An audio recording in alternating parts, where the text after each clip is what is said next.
আসসালামু আলাইকুম। আচ্ছা, ঠিক আছে। তো আমরা কেয়ারটেকার নাটকটা মূলত গত ক্লাসে যে বেসিক ইনফরমেশন দরকার, যে কেয়ারটেকারটা কি ধরনের ড্রামা, তারপর এই কেয়ারটেকারের মধ্যে কি কি ক্যারেক্টারিস্টিক্স পাবো, হ্যারল্ড পিন্টার কে, এই সব বিষয় নিয়ে আলোচনা হয়েছে। তো আজকে আমরা ড্রামাটাকে ডিটেলস আলোচনা করব। মূলত আসলে ড্রামাটা আমি এক ক্লাসে শেষ করতে পারতাম, বাট দেখা গেছে এখন ন্যাশনাল ইউনিভার্সিটিতে অনেক চেঞ্জেস আসছে। দেখা গেছে আপনাদের যে বই থেকে যে কোশ্চেনগুলো রিপিট হইতো, এবার হয়তো রিপিট কম হইতে পারে, কারণ যেহেতু আগে যারা ছিল তারা চেঞ্জ হয়েছে, শিক্ষার মান উন্নত হওয়ার একটা ব্যাপার আছে, তাই না? সো পুরোটা ডিটেলস জানাটাই আমাদের জন্য বেটার। সো আগের ক্লাসগুলো তো আমরা অনেক প্রত্যেকটা ড্রামাকে ডিটেলসে শেষ করছি। সো কেয়ারটেকারটা আমরা একটু ডিটেলসে জানার চেষ্টা করি। দেখা গেছে একটা ড্রামা আমরা যদি দেখি, এই ড্রামাটা পড়তে 2 মিনিটের বেশি লাগে না যদি আপনি সামারি দেখেন, হ্যাঁ, ভিডিও বা দেখা গেছে কোনো কিছু পড়েন, 2-3 মিনিট বা 5 মিনিট লাগবে। বাট এই ড্রামাটা যদি আপনি রিয়েল লাইফেও পড়েন, ঠিক আছে, সর্বোচ্চ 3 থেকে 4 ঘন্টা লাগবে, বা এর 1 ঘন্টা কম বেশি লাগতে পারে, কারণ ছোট্ট একটা ড্রামা। এবং এই ড্রামার মধ্যে আমরা ক্যারেক্টার পাবো মাত্র 3টা, আরও কয়েকটা ক্যারেক্টার পাবো, এগুলো সাইড ক্যারেক্টার, ঠিক আছে। মোট আমরা যদি দেখি, মেইন ক্যারেক্টার পাবো 3টা। একটা হচ্ছে অ্যাস্টন, একটা হচ্ছে মিক আর একটা হচ্ছে ডেভিস, হ্যাঁ, মিক ডেভিস। এই 3টা ক্যারেক্টার নিয়ে আমাদের এই ড্রামাটা শুরু হবে। এই ড্রামার নামটা কি আমরা দেখি, দ্য কেয়ারটেকার। আচ্ছা, দ্য কেয়ারটেকার, এই ড্রামাটা কার লেখা? হ্যারল্ড পিন্টারের লেখা। আসেন, প্রথমে আমি যেটা বলছিলাম, প্রত্যেকটা ড্রামা, আমরা যতগুলা ড্রামা পড়ব, প্রতিটা ড্রামার নামের উপর এই ড্রামার মেইন মিনিং বলেন, বা আমরা এই ড্রামা থেকে কি মেসেজ পাবো, এই জিনিসটা বলেন, সব কিছুই লুকায়িত থাকে। আমরা যেমন ওয়েটিং ফর গডট পড়ছি, এই ওয়েট করতে করতে কার জন্য? একজনের জন্য অপেক্ষা করতেছে। এটা দিয়ে আসলে নাটক আমরা দেখুন, আমি প্রত্যেকটা নাটকের নাম দিয়ে আগে মোটামুটি একটা আইডিয়া দিই। সো এই নাটকটাতেও এই যে নামটা, এটাই একটা সিম্বলিক হিসেবে কাজ করছে। আমাদের এই নাটকটা মডার্ন ড্রামার বৈশিষ্ট্য হচ্ছে সব জায়গায় আপনি সিম্বল পাবেন, সিম্বলের ইউজটা পাবেন। আর মডার্ন ড্রামাগুলো কি একটু বোরিং টাইপের হয়, বাট এই নাটকের মধ্যে যদি আপনি মিনিং ইন ডেপথে যান, মিনিং, বিস্তর মিনিং আপনার রিয়েল লাইফের সাথে মিলাইতে পারবেন। এই ড্রামাটাকে রিয়েলিটি ড্রামা বলা হয়েছে না, রিয়েলিজম বলা হয়েছে। এই ড্রামাটাকে কমেডি অফ মিনান্স বলা হয়েছে। এই ড্রামাকে অ্যাবসার্ডিজম বলা হয়েছে, অ্যাবসার্ডিটি, the theatre of absurd drama বলা হয়েছে। সো এই ড্রামাটা ছোট্ট ড্রামা, বাট এই ড্রামার মধ্যে আমরা অনেকগুলো টার্ম পাবো যেগুলো পরীক্ষায় আসে বেশি। সো অ্যাবসার্ড ড্রামা কি, আমার মনে হয় না এটা আর এক্সপ্লেন করার দরকার আছে। আমরা ওয়েটিং ফর গডটে অনেক সুন্দর এক্সপ্লেন করছি। এই অ্যাবসার্ড ড্রামা আপনাদের হয়তো কন্টিনেন্টাল লিটারেচার নাই। মূলত অ্যাবসার্ড ড্রামাটাকে আইডিয়া দিছে আমাদের আলবার্ট ক্যামুস নামের একজন আছে, সে, তার একটা আছে মিথ অফ সিসিপাস। এইটার মাধ্যমে অ্যাবসার্ডিটিটাকে দেখাইছে যে লাইফের আসলে কোনো মিনিং নাই। মডার্ন মানুষরা ২য় বিশ্বযুদ্ধের পরে তারা ধর্মের প্রতি বিশ্বাস করতে পারতেছিল না, কারণ মানুষ আশরাফুল মাখলুকাত না, সৃষ্টির সেরা জীব, তারা এইভাবে মানুষ হত্যা করতেছে। প্রথম বিশ্বযুদ্ধে গেল, 2য় বিশ্বযুদ্ধ, যে পশু পাখিরাও তো মানুষ থেকে ভালো, মানুষ তো জানোয়ার থেকে খারাপ হয়ে গেছে। সো মানুষ না আসলে ধর্মের প্রতিও যাইতে পারতেছিল না, মানুষ কোনোটাই বিশ্বাস করতে পারছে। মানুষ যে একটা ফোকাস রাখবে, একটা পারপাস খুঁজবে, সেইটা খুঁজে পাচ্ছিল না। মানুষ আসলে লাইফের মিনিং খুঁজে পাচ্ছিল না। সো এই জায়গার মধ্যে মিনিংলেস বুঝাইছে। অ্যাবসার্ডিজম মানেই হচ্ছে মিনিংলেস, লাইফ ইজ মিনিংলেস। লাইফের মধ্যে যদি তুমি মিনিং খুঁজো, কোথাও মিনিং খুঁজে পাবা না। সো অ্যাবসার্ডিজম বলা হচ্ছে এই যে আমরা যে 3টা ক্যারেক্টার পাবো, প্রতিটা ক্যারেক্টারকে তুমি যদি দেখো এইমলেস। প্রত্যেকটা ক্যারেক্টার যে সে কি করতে চায়, তার লাইফের মেইন পারপাস কি, সে আসলে কি হইতে চায়, তার আইডেন্টিটি, তুমি কিছুই পাবা না। সো এই জায়গার মধ্যে অ্যাবসার্ডিজম ব্যাপারটাকে আমরা এখানে দেখব। কমেডি অফ ম্যানান্স বলতে আমরা যেটা বলছি উইক ক্যারেক্টারিস্টিক্স এখানে পারবো, রিয়েলিজম, মানে তাদের মাধ্যমে যে দ্বিতীয় বিশ্বযুদ্ধের পরে যে রিয়েল যেই পিকচারটা, এই পিকচারটাকে শো করছে। প্রত্যেকটা ক্যারেক্টার এক একটা সিম্বল হিসেবে কাজ করছে। আমি কি বললাম, প্রত্যেকটা ক্যারেক্টার সিম্বল, যে দ্বিতীয় বিশ্বযুদ্ধের পরে মানুষদের বিহেভিয়ারটা কেমন হচ্ছে। এই ডেভিস দ্বারা এক ধরনের মানুষ বোঝাচ্ছে, এই অ্যাস্টন দ্বারা এক ধরনের মানুষ বোঝাচ্ছে, মিক দ্বারা এক ধরনের, আমাদের সমাজে এইরকম মানুষরা বসবাস করে। বুঝতে পারছো? সো ড্রামাটা ছোট, বাট পরীক্ষায় যখন আসবে, আমাদের পরীক্ষায় অনেক ডিটেলস যেই জিনিসগুলো আছে এইগুলো আমাদের বুঝতে হবে। হ্যাঁ, তো একটা ড্রামা মানে, একটা নোভেল মানে, একটা কবিতা মানে, আমরা যদি মনে করি এটা একটা কবিতা কি জাস্ট আসি অন্য একটা জগতে, নোভেল কি আমি একটা ইনডেপথে ঢুকে গেছি, অন্য জগতে আসি, ড্রামা কি আমি একটা অন্য জগতে আসি, আমি নাটকে আসি না, এরকম ভাবলে একাডেমিক পড়া অ্যাটলিস্ট এরকম না। হ্যাঁ, একাডেমিক পড়া যেমন আমরা 10 মিনিটের ভিডিও দেখলাম কমপ্লিট না, এটা একাডেমিক পড়া না। আমি ক্লাস নেওয়ার পরে আমার ক্লাসও কখনো ফুলফিল না। হয়তো আমি চেষ্টা করি, আমি একটা ক্লাস নেওয়ার আগে সামারাইজ আগে দেখি, কোশ্চেন কি আসে সেটাকে নিয়ে অ্যানালাইসিস করি, তারপরে ক্লাস নেওয়ার চেষ্টা করি। তারপরে অনেক কিছু স্কিপ হয়, আমিও 100% কারেক্ট না। আমার ক্লাস করার পরে তোমার আরও 2 ঘন্টা অ্যাটলিস্ট ওইটার পিছে টাইম দিতে হবে, দেন তোমার মধ্যে যে ফুলফিলমেন্ট পড়ালেখার যেটা, সেটা আসতে পারে। আর আমি সাজেস্ট করবো অবশ্যই তোমরা যদি পারো পুরো ড্রামাটাকে পড়ো, ঠিক আছে? কারণ সামারিতে আমি যেভাবে বলবো, আমি হয়তো পড়ছি কিন্তু আমার কথার মধ্যে দেখা গেছে সব নাও আসতে পারে, তোমার স্যাটিসফ্যাকশন নাও আসতে পারে। সো তোমরা যদি চাও পড়তে পারো, যাদের সময় কম তারাই দেখতে পারো। আশা করি আমি তোমাদের যেই আশাটা আছে, এক্সপেকটেশনটা আছে, এটা ফুলফিল করতে হবে। যাই হোক, আমরা প্রথমে আসি কেয়ারটেকার ড্রামা। কেয়ারটেকার নামটার মধ্যে একটু আসি। দেখো, একটা ড্রামা বা যেই লেখাটা হয়, লেখনের নাম যখন দেওয়া হয়, পুরো ড্রামাটাকে এখানে আসলে কি থিম দেখাইতে চাচ্ছে ওইটার উপর ডিপেন্ড করে কি করা হয়, কেয়ারটেকার নামটা দেওয়া হয়। তো কেয়ারটেকার নামের আমরা যদি দেখি 3 ধরনের মিনিং আছে এখানে। একটাকে বলা হচ্ছে লিটারাল মিনিং, যেটা আমরা পইরা দেখব। একটা আছে ইনার মিনিং বা সিম্বলিক্যাল মিনিং, যে এই কেয়ারটেকারটা দ্বারা কি সিম্বলাইজ করছে এই নাটকে। আরেকটা পাবো যে এই কেয়ারটেকার নামটা আসলে মানে আমরা যেটাকে বলা হয় যে নর্মালি আইরনিক্যাল স্টেটমেন্ট হিসেবে বা আইরনিক্যাল ওয়ার্ড হিসেবে কাজ করছে।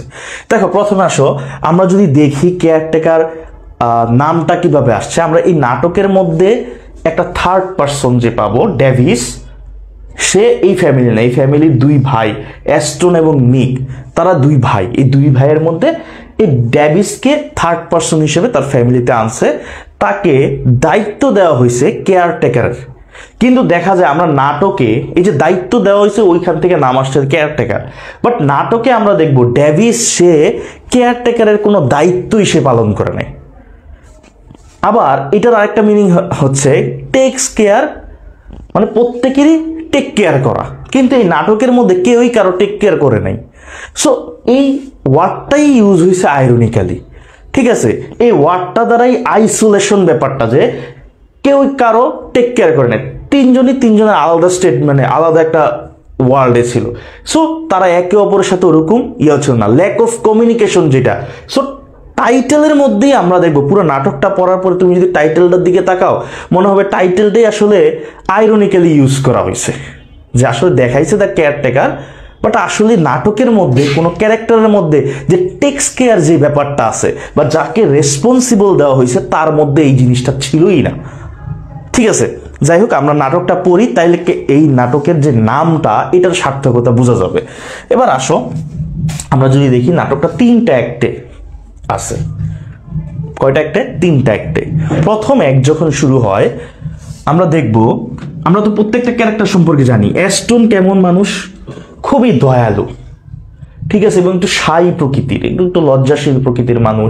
একদম দেখা গেছে কথা যখন বলে একদম স্লো কথা বলে, তার সাথে মানে কারোর সাথে সাইদা লাগতে যায় না, দয়াল, মানে তার মধ্যে যে দয়ার সাগর, এটা তুমি দেখতে পাবা।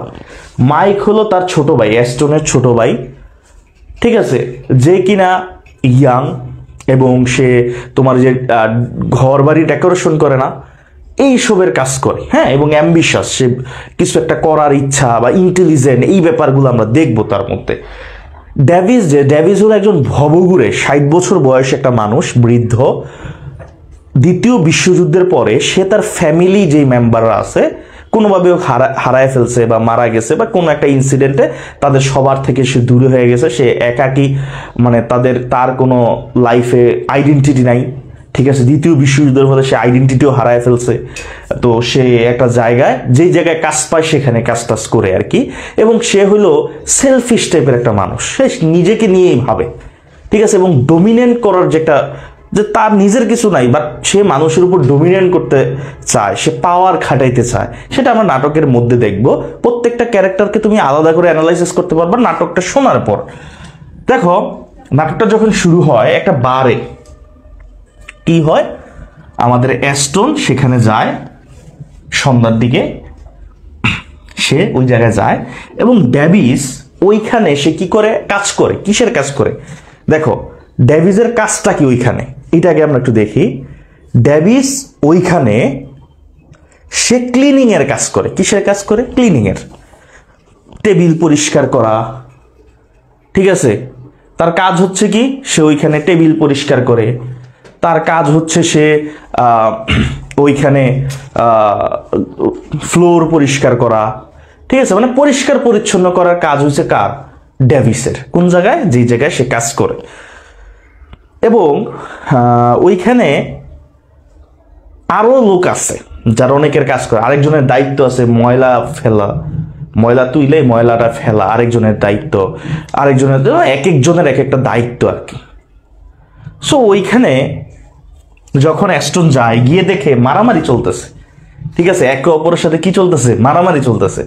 মারামারিটা কেমন আমরা দেখব যে ডেভিস রে ওই জায়গার যে মালিক আছে গুলি নিয়ে এসে শুট করে মেরে ফেলবো, বুঝতে পারছো? সো অ্যাস্টন গিয়ে তারে বাঁচায়, ঠিক আছে, বাঁচাইয়া তারে কি করে, তার সাথে নিয়ে আসে। এখন কি হয়েছে আমরা দেখি যে ডেভিস যে জায়গায় ক্লিনিং এর কাজ করে, ওই তার মতোই একজন কর্মী ডেভিসকে অর্ডার করছে। কি অর্ডার করছে? যে তুমি এই ময়লার বাস্কেটটা নিয়ে বাইরে ময়লাটা ফালাই দিয়ে আসো। তো ডেভিসের এটা ইগোতে লাগছে, আমি ক্লিনিং এর কাজ করি, আমাকে সে ময়লা ফালাইতে বলতেছে, ময়লা ফালানো তো আমার কাজ না, আর তুই আমার অর্ডার দেওয়ার কি? ঠিক আছে, ডেভিসের কথা হয়েছে তুই আমারে কেন অর্ডার দিবি? আমার বস আছে, যে বস আছে সে যদি আমার এই কাজ করতে বলে একটা কথা, তুই আমার সাথে কাজ করছিস, তুই আমারে কেন অর্ডার দিবি? মানে সে তার ইগোতে লাগছে, তার সহকর্মী কেন তারে অর্ডার দিবে। সো এই কারণে সে তার সাথে রাগারাগি, সে বলতেছে আমার কাছে যদি একটা কিছু থাকতো আমি মাইরা তোরে হাফ মার্ডার করে ফেলতো, এরকম তোর পা ভেঙে ফেলতো, মানে এরকম টাইপের অনেক ঝগড়া করতেছে।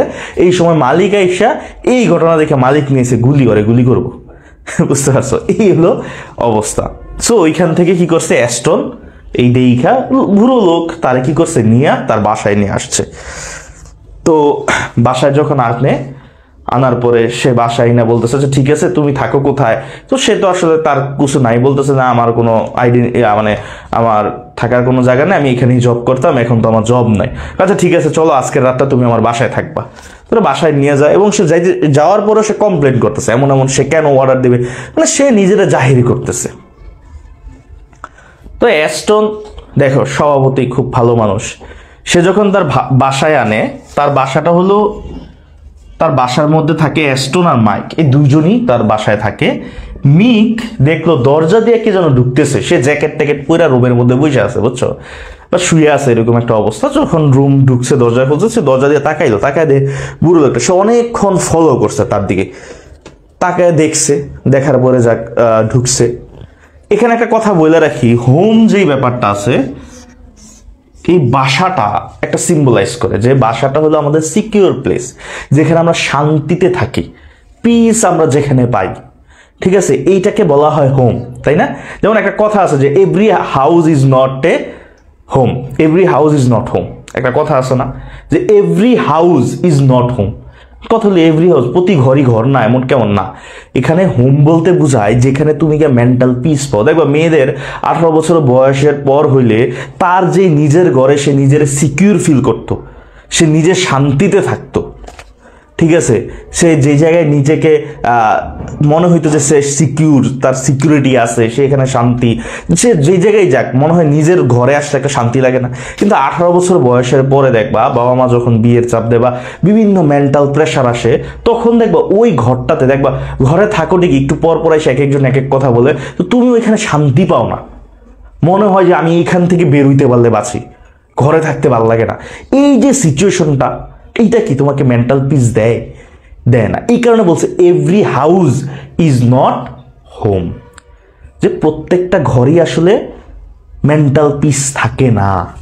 ছেলেদের জন্য একটা বয়সের পরে যদি জব টব না করো, সেই ক্ষেত্রেও তোমাকে সেম কথারই শুনতে হয়, তখন ছেলেদের কাছে every house is not a home, is not my home, এরকম টাইপের কথা আসে। যাই হোক, এই হোমটা হচ্ছে সিকিউর প্লেস, এবং এখানে দুই ভাই থাকে, দুই ভাইয়ের মধ্যে একটা বন্ডিং, সারা ওয়ার্ল্ড একদিকে যখন বাসায় আসতেছে, বাসায় থাকতেছে, সিকিউর ফিল করতেছে এরকম। সো হোম বলতে এখানে এটা সিম্বলাইজ করে। কিন্তু হোমের মধ্যে যখন, এই সিকিউর প্লেসের মধ্যে যখন থার্ড পার্সন নিয়ে আসবা, এইটা কি করতেছে, শান্তিটাকে নষ্ট করে, এটা আমরা দেখবো এই নাটকের মধ্যে, বুঝতে পারছো? যাই হোক, অ্যাস্টন কি করছে, ডেভিস নিয়ে আসছে, আনার পরে ডেভিস তখনও কমপ্লেন করতেছে এটা সেটা, তো তারে বলতেছে যে আচ্ছা ঠিক আছে, তুমি তো আমার ঘরের মেহমান, এবং ঘরের একটু বর্ণনা দিছে। ঘরের বর্ণনাটা কেমন, যে আরো আনঅর্গানাইজড, যে ঘরটা সাজানো গুছানো না, বুঝতে পারছো? এই ঘরের মধ্যে একটা মূর্তি আছে, ঘরের মধ্যে জিনিস একটু অগুছালো, যেমন ছেলেরা থাকলে যেমন হয় আর কি, একটু ব্যাচেলার টাইপের যদি দেখো, তাদের বাসাটা যেমন একটু এলোমেলো থাকে, সেম, ঠিক আছে, যে বাইরে যায় আসে খালি ঘুমায়, এরকম টাইপের একটা রুম। তো যাক, ডেভিস গেছে, যাওয়ার পরে ডেভিসকে বলছে তুমি আজকের রাতটা থাকো। তো যেহেতু মেহমান, তো তারে কি করছে আমাদের অ্যাস্টন জানালার পাশে দিছে, যে তুমি জানালার পাশে থাকো। এবং এই নাটকটা হচ্ছে কিন্তু উইন্টার সিজনে, সো উইন্টারটাও একটা সিম্বল, ঠিক আছে। যাই হোক, জানালার পাশে দিছে থাকতে, তো সে জানালার পাশ দিয়ে দেখতেছে যে কালো কয়েকটা ছেলে র্যাকেট খেলতেছে রাত্রেবেলা আর কি, যেটা রাত্রেবেলা খেলে। তো সে ওইখানে গিয়ে বলতেছে যে কালো, আমি তো কালোদের সহ্যই করতে পারি না।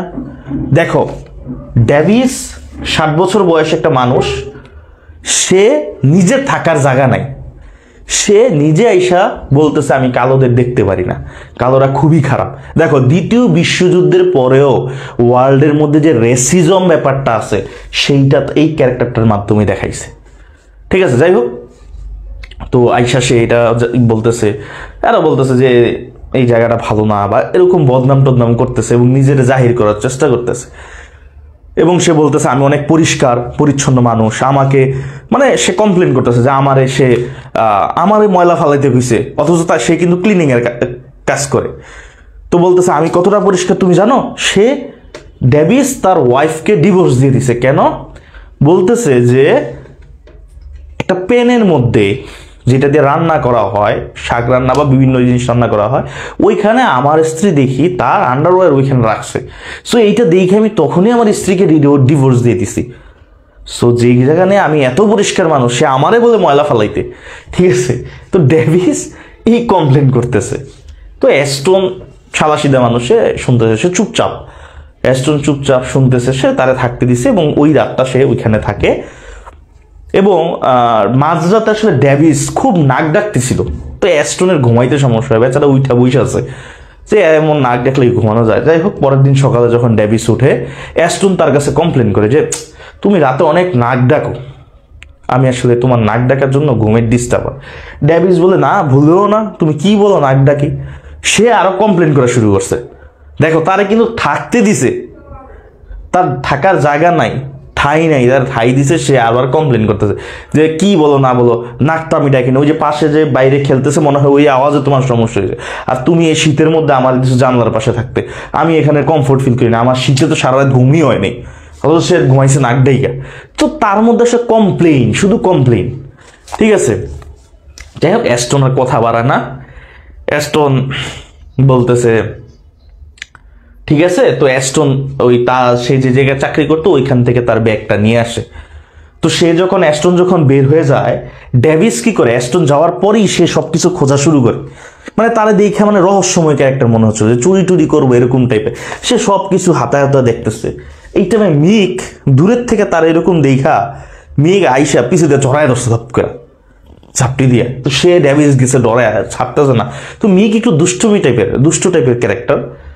তো ডেভিসের যখন ধরে ডেভিস তো ভয়ে মানে ডেভিসের ভয় দেখাচ্ছে। তো ডেভিস ভাই তুমি কি খুঁজতেছো, তুমি এখানে কেন আসছো, তোমার ইয়া কি, পরিচয় কি, এইটা কি ওইটা কি, অনেক কিছু জিজ্ঞেস করতেছে। তো ডেভিস মানে উত্তর দিতে পারতেছে না, কারণ সে এখনো তার আসলে রিয়েল আইডেন্টিটি সে বলতে পারতেছে না, সে তার ভুল নাম বলতেছে।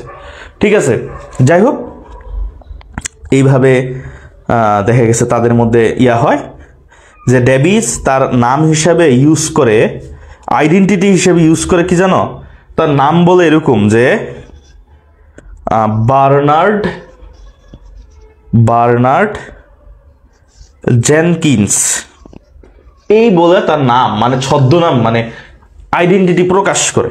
ঠিক আছে, যেটা আসলে তার নাম না, হ্যাঁ এটা আইডেন্টিটি বলে। তো যাই হোক এদের মধ্যে কথা হয়। তো মিক অনেক কোশ্চেন করতেছে ডেভিসে। তো ডেভিস একটা সময় বিরক্ত হয়ে যায় এবং ডেভিসকে বলে তুমি থাকো কোথায়, এটা সেটা অনেক কথা বইলা। যাই হোক এই সময় আবার অ্যাস্টন আসে, আইসা তারে ব্যাগ দেয়।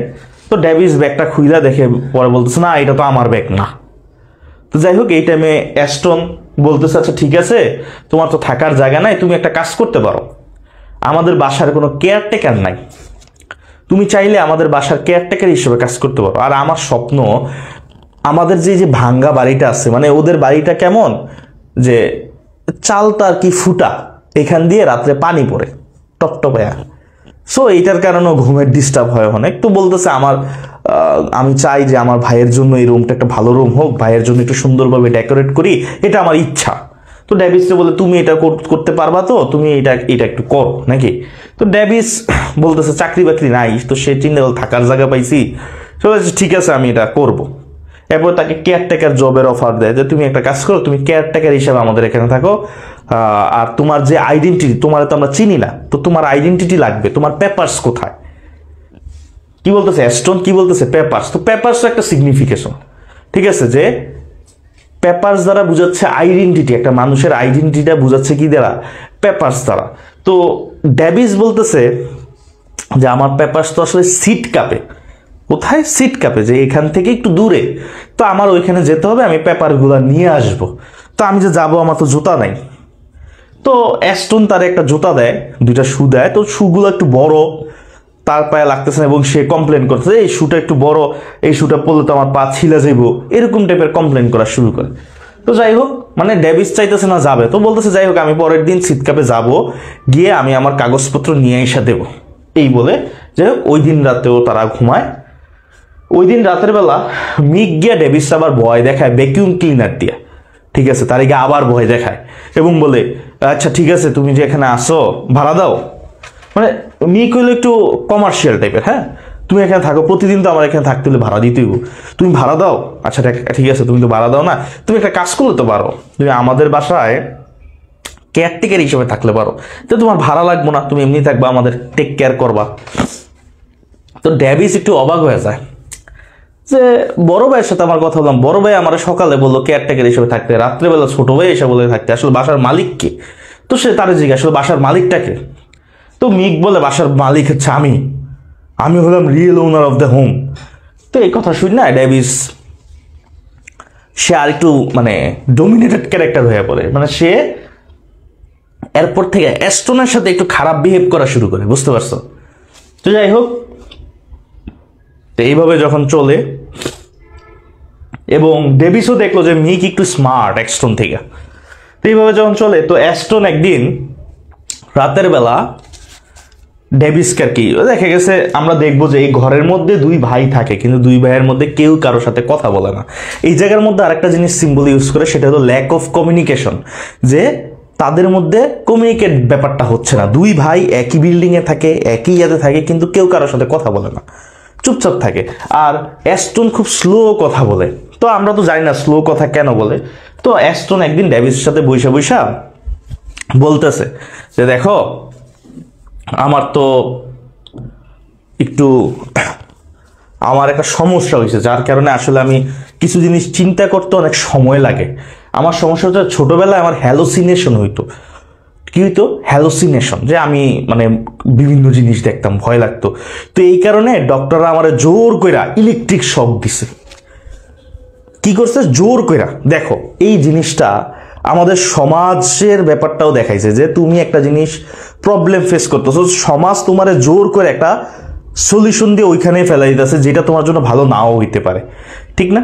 তো অ্যাস্টনকে ঠিক ছোটবেলায় এরকম তার হ্যালোসিনেশন হওয়ার কারণে তার ইচ্ছার বিরুদ্ধে গিয়া তাকে ইলেকট্রিক শক দেওয়া হয়, এবং যার পর থেকে অ্যাস্টন কিছু জিনিস চিন্তা করলে খুব মানে একটা জিনিস ভাবতে তার অনেক দেরি হয়, সে কথাও স্লো বলে, সে জোরে কথা বলতে পারে না, এবং এই কারণে সে সবার সাথে কমিউনিকেট করতে পারে না ঠিক মতো। আর ডেভিস প্রচুর কথা বলে, জোরে জোরে কথা বলে, কিন্তু কথাগুলো হলো মিনিংলেস, এই কারণে সেও কমিউনিকেট করতে পারে না।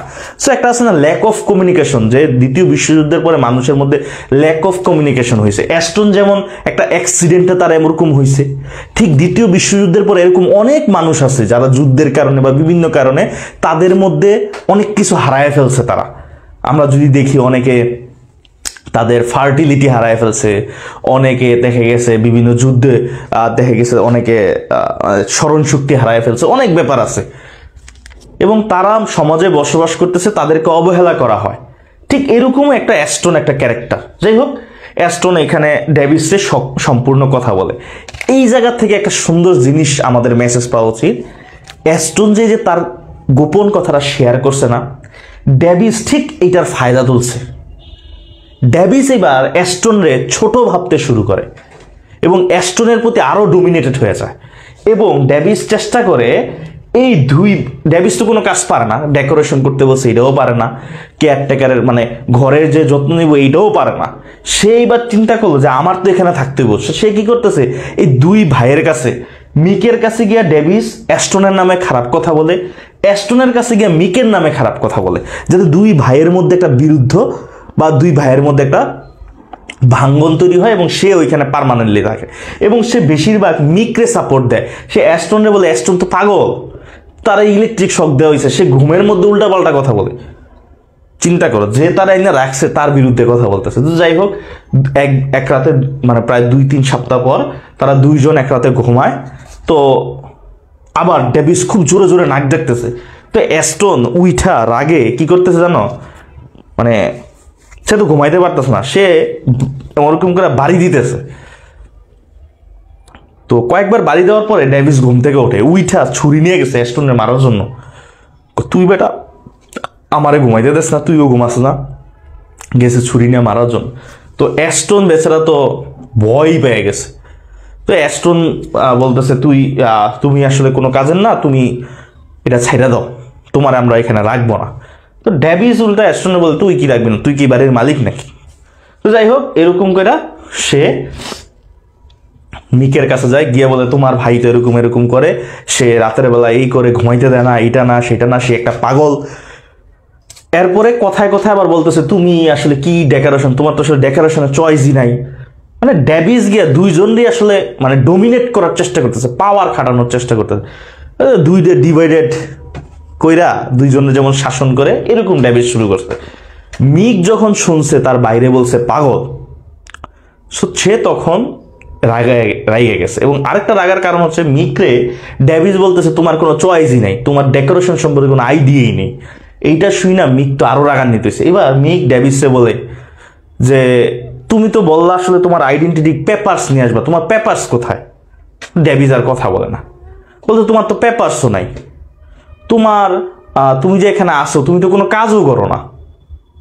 এই কথা বললাম, মিকও বলতেছে তুমি এই বাসা ছেড়ে চলে দাও, তুমি যেই কয়েকদিন কাজ করছো এই কয়েকদিনের টাকা তারে দিয়ে দেয়। ডেভিস পায়, এবার ডেভিস তো হতভম্ব হয়ে যায়। তো পুরা নাটকের মধ্যে না মিক ক্যারেক্টারটা রহস্য মনে হয়েছে, মানে কোন ক্যারেক্টারটা আসলে কি চাইতেছে কেউই বুঝতেছে না। আমি তো আসলে গুছায় বলছি এই কারণে হয়তো তোমরা বুঝতে পারতেছো, বাট তুমি যখন পড়বা না তখন দেখবা যে আসলে তাদের আইডিয়া কি, বুঝবা না। অ্যাস্টন এত অপমানের পরও তারা থাকতে দিতেছে। এত কিছুর পরে মিকের কাছে গিয়ে ডেভিস এমন ভাবে কথা বলতেছে, মিকও সায় দিত তখন। অ্যাস্টনরে বলতো, অ্যাস্টনও চুপ থাকতো, কোনো ভাইয়ের সাথে ভাইকে দ্বন্দ্ব করতো না। তো তখন মনে হইতো যে মিক মনে হয় আসলে অ্যাস্টনরে দেখতে পারে না, আবার মনে হয় অ্যাস্টন মিকেরে দেখতে পারে না, এরকম আর কি। ডেভিস দুইজনের কাছে কথা বলতো, দুইজনই দেখা গেছে শুনতো চুপচাপ, এবং দেখা গেছে হ্যাঁ হুঁ এরকম ভাবে সায় দিত। তো তোমার কাছে পুরো নাটকটা মনে হবে যে রহস্যজনক, আসলে কোন ক্যারেক্টারটা কি চায় বোঝা যাইতেছে না। মনে হয় যে অ্যাস্টনরে হয়তো মিক বাইর করে দিবে, আবার কখনো মনে হবে যে অ্যাস্টন মিকের বাইর করে দিবে। আর ডেভিস তো দুইজনের উপরে পাওয়ার খাটাইতেছিল, তারা কেয়ারটেকারের দায়িত্ব, সে কি করতেছে দুই বাইরে আলাদা করার জন্য একজনের বদনাম আরেকজনের কাছে বলতেছে। তো এরকম যখন চলে তখন দুই ভাই, প্রথমে অ্যাস্টন তো রাগা বলে দেয় যে তুমি আর এখানে কেয়ারটেকারে জব করতে পারবে না। ডেভিস গিয়ে বলে হ্যাঁ না করলে কি, সে মিকেরই গিয়ে তো পাম্পটে তোমার ভাই পাগল, এটা এই কথাগুলো যখন বলে তখন একটা পর্যায়ে গিয়া তার এরকম বেজলেস কথা দেখা মিক তার পেশেন্স হারায় ফেলে, ধৈর্য হারায় ফেলে, এবং শেষে দিয়ে বলে ঠিক আছে তুমি যেহেতু আমরা তোমার জন্য সুইটেবল না, আমার ভাই পাগল, আমার ভাইয়ের জন্য তুমি ঘুমাইতে পারো না, তুমি তো তোমার পেপারস আনতে পারো না, তুমি একটা কাজ করো, তুমি আসলে আমাদের এখানে থাকার দরকার নাই, যতদিন কাজ করছো এটা টাকা দিয়ে তারা বিদায় করে দেয়। এবার ডেভিস গে অ্যাস্টনরে পায়ে টায়ে ধরে যে আমি আর নাক ডাকবো না, আমারে রাখো, এটা সেটা, এরকম ভাবে কইরা মূলত নাটকটা শেষ হয়।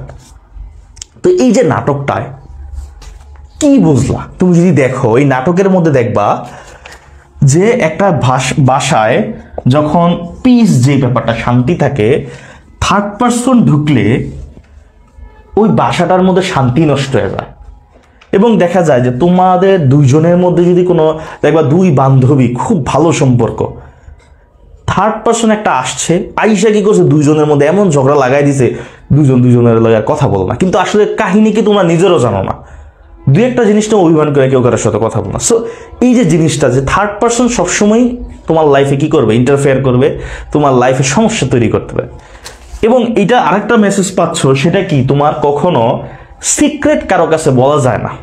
যত ভালো জিনিস মানুষই হোক, তোমার সাথে একজন বেস্ট ফ্রেন্ড আছে, বেস্ট ফ্রেন্ডে তুমি সত্য কথা বলতে পারো, বাট থার্ড পার্সনে তুমি যদি তোমার সিক্রেট বলো, বা কাউরে যদি তুমি তোমার সিক্রেট বলো, ওই সিক্রেটটা তুমি হয়ে যাবে ওর কাছে উইক পয়েন্ট।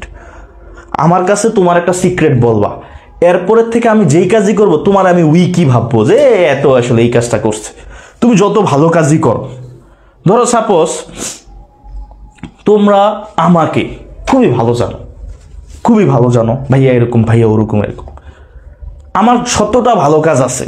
এখন মনে করো কোনো একটা কাজ আমার খারাপ, তুমি এটা জানছো, জানার পরে না আমার এই 100টা ভালো কাজ তোমার কাছে বিলীন হয়ে যাবে, ওই একটা খারাপ কাজে তোমার মাথায় ঢুকবে, এবং ওইটা দিয়েই তুমি আমাকে ডমিনেট করার চেষ্টা করবা। সো এই যে ডমিনেট ব্যাপারটা, এই জিনিসটাও এই নাটকের মধ্যে একটা দেখবা থিমই আছে, ডমিনেন্স, যে পাওয়ার খাটানো। সো এই নাটকের মধ্যে যেমন মিক একটু পাওয়ার খাটানোর চেষ্টা করছে, ডেভিস দুই ভাইয়ের উপরে পাওয়ার খাটানোর চেষ্টা করছে, এবং অ্যাস্টন যখন তার সিক্রেট বলে, ডেভিস তো আরো তারে পায়া বসে, এবার তার উপরে কি আরো পাওয়ার খাটানো শুরু করে, বুঝতে পারছো? সো এই ব্যাপারটা পাবা এখানের মধ্যে। ধরো আরো থিম আছে, যেমন আইসোলেশন। আমরা দেখবো যে প্রত্যেকটা ক্যারেক্টার, যেমন মিক চুপচাপ একজন একবারে আলাদা জায়গায় থাকে, অ্যাস্টন দেখবা একদম ওই যে তার সমস্যার কারণে সে স্লোলি কথা বলে, সে তার ভাইয়ের সাথে ওরকম কমিউনিকেট করে, যে ল্যাক অফ কমিউনিকেশন, যে পোস্ট মডার্ন পিরিয়ডে আইসা, দ্বিতীয় বিশ্বযুদ্ধের পরে আইসা মানুষের মধ্যে ল্যাক অফ কমিউনিকেশনটা তৈরি হয়েছে। মানুষ ধরো এক জায়গায় থাকে, ফ্রেন্ড অনেক সময় মিসআন্ডারস্ট্যান্ডিং, মিসকমিউনিকেশনের কারণে সম্পর্কটা নষ্ট হয়ে যায়, দূরত্ব বেড়ে যায়। যেমন এখন রাস্তা দিয়ে হাইটা গেছি, রাত্রেবেলা এসে একজনে মেসেজ দেয়, ভাইয়া আপনারা তো আমি দেখছি এই জায়গায়, সো তুমি আমার দেখছো, তুমি আমার সাথে কথা বলা তো সমস্যা নাই, আইসা এরকম কথা বলবা। আবার এলাকার মানুষে, আমার ফ্রেন্ড, ছোটবেলার ফ্রেন্ড, রাস্তায় আইসি, সে আমার রাত্রে ফোন দিছে, বন্ধু তোমার তো আজকে আমি দেখছি, বা মেসেজ দিচ্ছে, তোরে তো আজকে দেখছি, অনেকদিন পরে তোরে দেখলাম। আরে ভাই তুই থাইমা কথা ক, সেই জায়গায় তো আমাদের মধ্যে কমিউনিকেশনটা হয়। এই যে lack of communication, post modern পিরিয়ডে আইসা দেখো এই ল্যাক অফ কমিউনিকেশনটা সবচেয়ে বেশি বাড়ছে। এবং আমরা এই ড্রামার মধ্যেও সেম জিনিসটা, দুই ভাই একটা রুমের মধ্যেই থাকে, বাট একজন আরেকজনের সাথে কথা বলে না, বাট শেষে কিন্তু আমরা দেখি দুই ভাইয়ের প্রতি, যেমন যখন ডেভিস অ্যাস্টনকে পাগল বলছে, মিক কিন্তু এটা সহ্য করতে পারে নাই। তো দুই ভাইয়ের মধ্যে একটা বন্ডিং আছে ঠিকই, কিন্তু তাদের মধ্যে ল্যাক অফ কমিউনিকেশন আছে। আমরা দেখবো নাটকের শেষে দুই ভাইয়ের দিকে তাকে একটা মুস্কি হাসি মারছে, বুঝতে পারছো? সো এটা দেখা যায় যে সম্পর্ক ভালো, বাট তাদের মধ্যে কি ল্যাক অফ কমিউনিকেশন আছে। সো এটা একটা থিম তোমাদের এই নাটকটার। এই নাটকের আরেকটা থিম হচ্ছে লনলিনেস অ্যান্ড আইসোলেশন।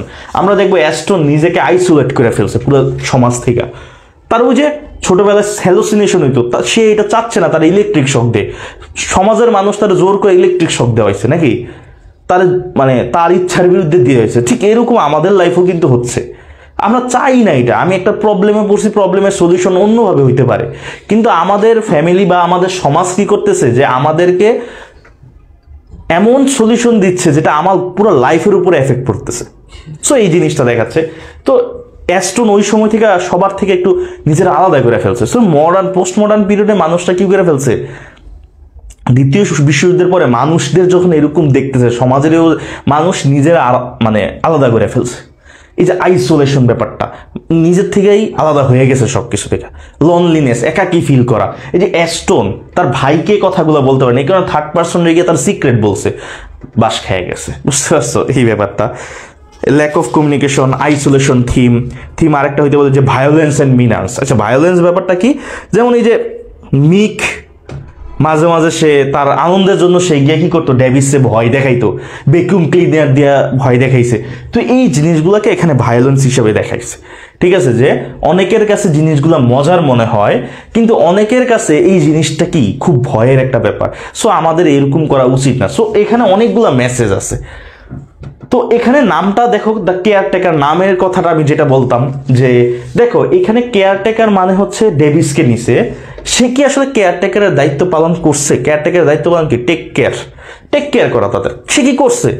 সে উল্টো দুজনের মধ্যে কি লাগাইছে, ঝামেলা লাগাইছে। আবার কেয়ারটেকার দ্বারা তুমি সিম্বলিক্যাল ইউজ করো, যে কেয়ারটেকার বলতে আসলে একজন আরেকজনের টেক কেয়ার করা, ভালো আছে না খারাপ আছে এটা করা, কিন্তু আমরা দেখবো কোনো ক্যারেক্টারই এরকম করে না, স্পেশালি ডেভিস তো এটা করেই নেই। সো এই নামটার মধ্যেই দেখো একটা আইরনিক্যাল একটা ওয়ার্ড ইউজ হয়েছে, এবং বলতেছে এই ক্যারেক্টারগুলা টেক কেয়ার করবে কি, একে অপর থেকে আলাদা হয়ে আছে, ডোমিনেট করতেছে একে অপরের প্রতি। সো এই যে নাম দিয়েই দেখো তুমি পুরো এটাকে কি করে ফেলতেছো, আইডেন্টিফাই করতে পারতেছো যে আসলে নামটায় দ্বারা আইরনিক্যালি এটা ইউজ করা হয়েছে, এটা দ্বারা একটা মেসেজ দেওয়ার চেষ্টা করতেছে, তাই না? সো এই হলো তোমাদের এইটা দ্বারা কি করছে, ওই সময়ে সোসাইটিটাকে ক্রিটিসাইজ করা হয়েছে, পুরো সোসাইটিটাকে। যেমন এই জায়গায় কি ক্রিটিসাইজ করা হয়েছে আমরা যদি দেখি, যে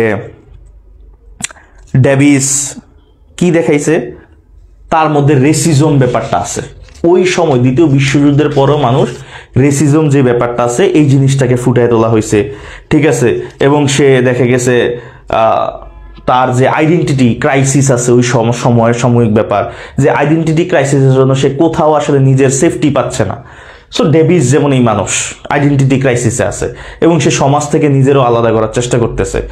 অ্যাস্টন সে সমাজ থেকে নিজে আলাদা করার চেষ্টা করছে, কারণ সমাজ তার বিরুদ্ধে, তার উপরে কি করছে, তার বিরুদ্ধে তাকে করার চেষ্টা করছে, এই ব্যাপারটা। সো আশেপাশে আমাদের যেই সোসাইটি আছে, এই সোসাইটির ভিকটিম হচ্ছে আমাদের অ্যাস্টন, সোসাইটির ভিকটিম হচ্ছে ডেভিস, যার আইডেন্টিটির জন্য সে যেটাই হোক, আইডেন্টিটির জন্য সে কিন্তু কোথাও স্থায়ী জব পাচ্ছে না, ঠিক আছে।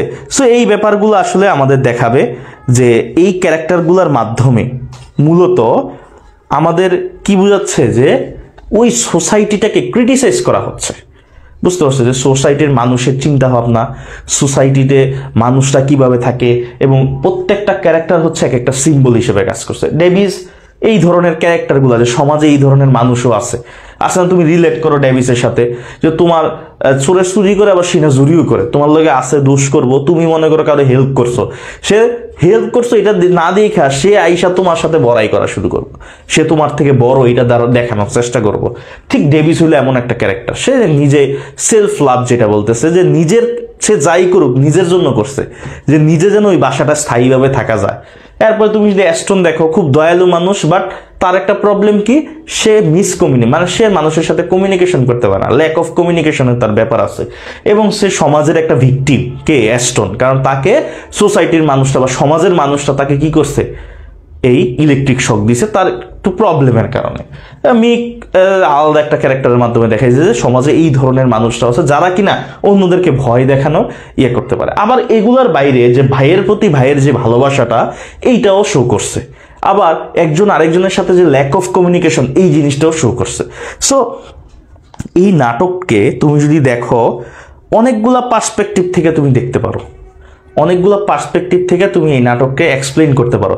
তো এখন যখন তুমি কোশ্চেন পড়তে যাবা দেখবে যে নাটকটা পড়ছো, যেই নাটকটা পড়ছো এই যেই স্টোরিটা আছে এই স্টোরিটা দিয়েই তোমাকে বিভিন্নভাবে চেষ্টা করবে যে এইটা একটা কমেডি। কেন কমেডি? কিছু কমিক সিন আছে, মাইক ডেভিসে দেখাচ্ছে ওই কমিক সিন, ডেভিসের যে কথাগুলো যে এই কারণে সে তার ওয়াইফ ডিভোর্স দিচ্ছে, এইগুলো কিছু কমিক সিন আছে। এটাকে কমেডি অফ মিনান্স বলা হয় কেন, এটা আসতে পারে। তো বলতেছে যে ডেভিস রিপ্রেজেন্ট এভরি ম্যান। কি বলছে? Davis represent every man. এইটা একটা কোশ্চেন আছে যে ওই দ্বিতীয় বিশ্বযুদ্ধের পরে বেশিরভাগ মানুষ আইডেন্টিটি ক্রাইসিসে ভুগতেছে। তাদের আসলে আইডেন্টিটি কি? কারণ দ্বিতীয় বিশ্বযুদ্ধে অনেক ফ্যামিলি হারাইছে। তো হারানোর পরে সে তার কোথায় কাগজপত্র, কোথায় কি, সে কোন জায়গায় আছে, সে কিন্তু তার আইডেন্টিটি খুঁজে পাচ্ছিল না। কারণ সে যে জায়গায় থাকতো হয়তো দ্বিতীয় বিশ্বযুদ্ধের কারণে ওই জায়গাটা ধ্বংস হয়ে গেছে, তো সে আরেক জায়গায় গেছে, গিয়ে আশ্রয় খুঁজতেছে। তো অনেকে আছে এরকম যে তাদের আইডেন্টিটি নাই, এই ভবঘুরের মতো হয়ে গেছে। সো ডেভিসের দ্বারা এই জিনিসটা বুঝাইছে, এই ক্যারেক্টারটা বুঝাইছে যে আইডেন্টিটি ক্রাইসিসে ভুগতেছে পোস্ট মডার্ন পিরিয়ডের মানুষরা, ঠিক আছে? এবং তারা তাদের সোসাইটি থেকে তারা তাদেরকে আলাদা করে ফেলতেছে, ঠিক আছে?